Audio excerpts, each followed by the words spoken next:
Hallo meine lieben Leute, hier bin ich wieder und ich öffne die Sachen, also Rainbow Corns, und jetzt öffne ich das mal. 2000 years later. So.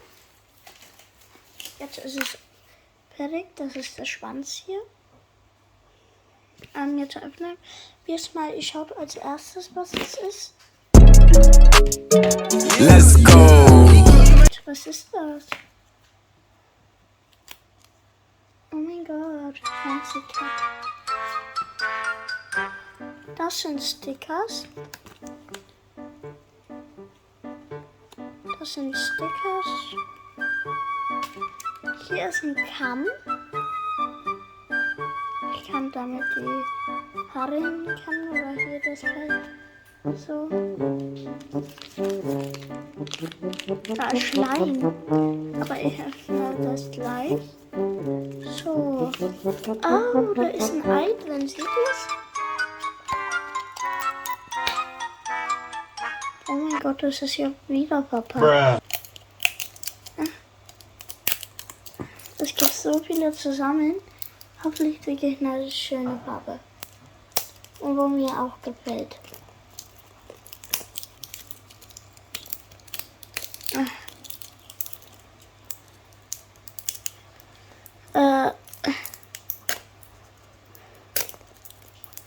Wann lege ich das jetzt auf einmal mal auf? Gut. So, jetzt seht ihr es. Was ist es?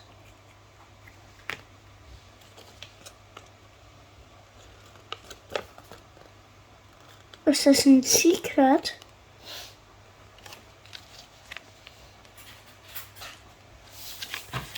Ich glaube, das ist der da hier. Ich glaube, das ist der. Der ist richtig schön.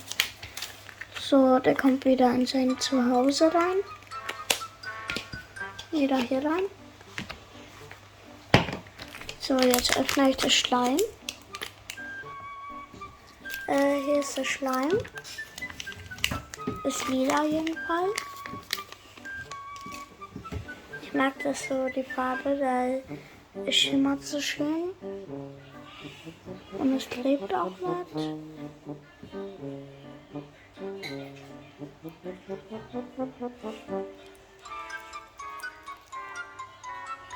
Und das war's.